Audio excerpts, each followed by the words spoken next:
5 says, write each decimal fraction with words and with a common fraction. So here they give us our two decimal fractions, 3.6, 0.75. They write it out as words and write it out as a common fraction. I'm going to start by writing it out as a common fraction.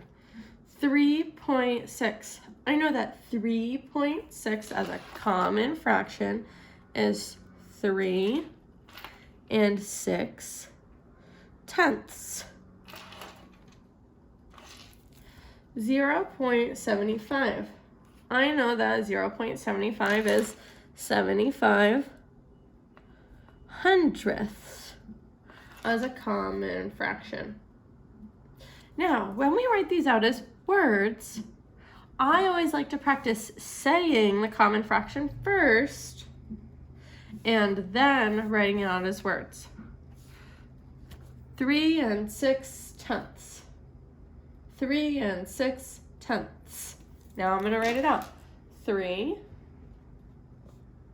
and 6 tenths. Okay, let me practice saying this common fraction. 75 hundredths. 75 hundredths. I'm going to write it out. 70 hyphen 5 hundredths. Spell hundred, T-H-S. All right, moving on to number 6. Find each sum, difference, or quotient. Check the division answer. Sum means add, difference, subtract, quotient, multiply. Ooh, quotient, divide. Going a little crazy today. Check the division answer. We make sure we check the division answer with multiplication. Okay, I'm looking at this first one here. 13.1 plus 4.92. I'm going to stack 13 decimal point 1.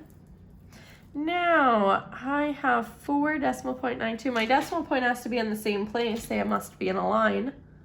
So I'm going to write my 4 and my 9, 2. I'm adding these together. Oh, when I go to start here, I notice that there's nothing to add with this 0 or with this 2. So I'm going to add in a 0 above it. So I changed 13.1 into 13.10. It has the same value. Now I'm going to add straight down. 0 plus 2 is 2. 1 plus 9 is 10. Write my 0 and my 1 to the top. Write my decimal point because I do not want to forget. 1 plus 3 is 4. Plus 4 is 8. 1 plus nothing is 1. That means that 13.1 plus 4.92 equals 18.02. Moving on to the next problem. 5.6 minus 2.7. Let me stack it. 5 decimal point 6. 2 decimal point 7. I'm subtracting. I made sure my decimal points are lined up. 6 minus 7, I can't do that.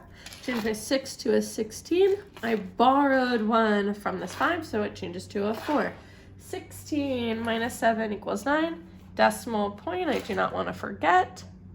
4 minus 2 is 2. That means that 5.6 minus 2.7 equals 2.9.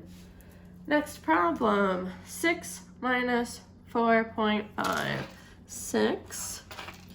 4 decimal point 5.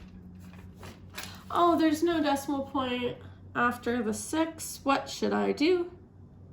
If you thought I should write a decimal point and add a 0, you are correct. Remember, 6 and 6.0 are equivalent. Those are equal. 0 minus 5, I can't do that. Change my 0 to a 10. I borrowed 1 from the 6, so it changes to a 5.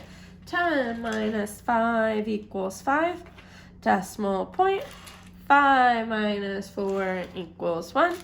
Means that 6 minus 4.5 equals 1.5. Okay, last problem.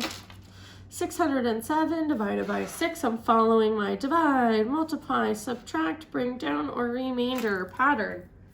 6 divided by 6 equals 1.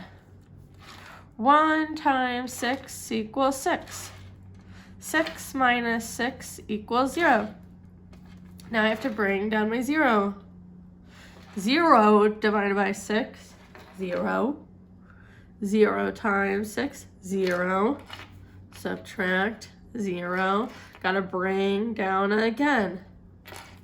7 divided by 6 equals 1. 1 times 6 equals 6. 7 minus 6 equals 1. There's nothing to bring down, so I change it to a remainder. Okay, problem said, check the division answer. I check it with multiplication, so I'm gonna stack 101 times 6. I know that that's 606. Add in my remainder. 607. 607, 607, perfect. That means that 607 divided by 6 equals 101, remainder 1. Okay, if you have the homework side at home and you want to complete it, go ahead and do that now. Have a good day.